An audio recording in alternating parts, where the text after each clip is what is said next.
মন্ত্রী কৃষ্ণেন্দু পালকে রাজকীয় সংবর্ধনা জনতার আওয়াজ এনজিওর। মন্ত্রিত্বের দায়িত্ব পাওয়ার পর আজ প্রথম গৃহ জেলায় পা রাখলেন পাথারকান্দির বিধায়ক তথা নবনিযুক্ত রাজ্যের পশুপালন, মিন ও পূর্ত মন্ত্রী কৃষ্ণেন্দু পাল।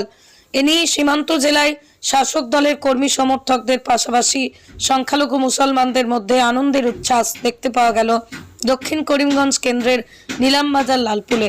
এতে স্থানীয় সংখ্যালঘুরা জনতার আওয়াজ এনজিও নামক সংস্থার কর্মকর্তারা নাকালো সংবর্ধনার পাশাপাশি মন্ত্রী কৃষ্ণেন্দু পালের প্রশংসায় পঞ্চমুখ হয়ে তাকে অভিনন্দন জানান সংগঠনের সভাপতি মানই মিয়া, জাইদুল আহমেদ, সৈয়দ সেলিম আহমেদ, সমীর উদ্দিন, সফির উদ্দিন, পাখি মিয়া তাপাদার, জিয়াবুদ্দিন সোনাইদ আহমেদ প্রমুখরা।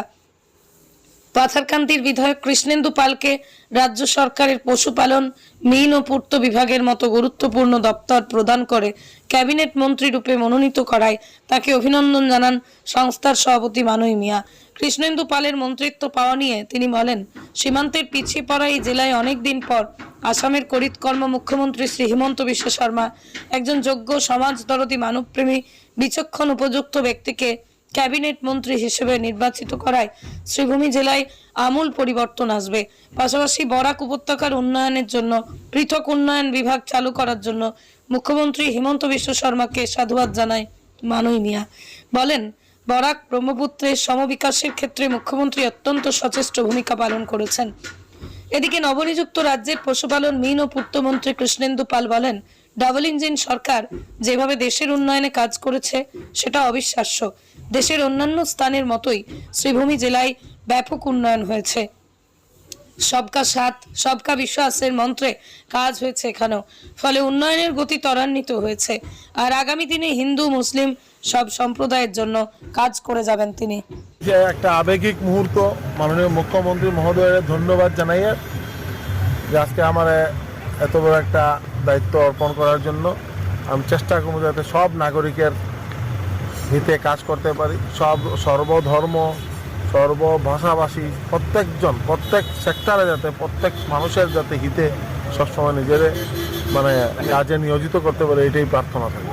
আপনি এনজিওর তরফ থেকে কিটা কইবা? আপনি যে আমি 2020 থেকে আমরা দাবি জানাই আর দাদা মন্ত্রী হইতে আমরা ওটা খুশি। দাদা মন্ত্রী হয়েছেন, ধন্যবাদ দিয়ার বারবার আমরা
কৃষ্ণেন্দু পাল মন্ত্রী আমি জনতার আওয়াজ এনজিও থাকি অশেষ ধন্যবাদ জানাই। আর আমরা দীর্ঘদিনের আশা আসলো 2020 তারিখ যে কৃষ্ণেন্দু পাল মন্ত্রী হইবার লাগি দাবি জানাই। আর সর্বানন্দ সামাল মুখ্যমন্ত্রী দেখা বলে আমরা দাবি জানাই। আর এরপরে আমরা অশেষ ধন্যবাদ জানাই। আর আসামের মাননীয় মুখ্যমন্ত্রী ডক্টর হেমন্ত বিশ্ব শর্মার যেন কৃষ্ণেন্দু পাল মহাশয়ের অত বড় গুরু দায়িত্ব দিয়েছেন।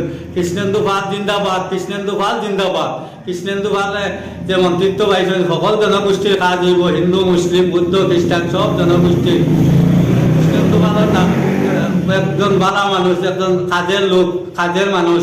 আমরা কৃষ্ণেন্দু পালকে আমরা আজকে সম্বর্ধনা জানাইছি আমরা এনজিওর পক্ষ থাকি। এর বাদে আমরা উত্তরই দিয়ে তাদের মাল্য দিয়ে দান করছি। আমরা অশেষ ধন্যবাদ। তারা কৃষ্ণেন্দু পাল জিন্দাবাদ, কৃষ্ণেন্দু পাল।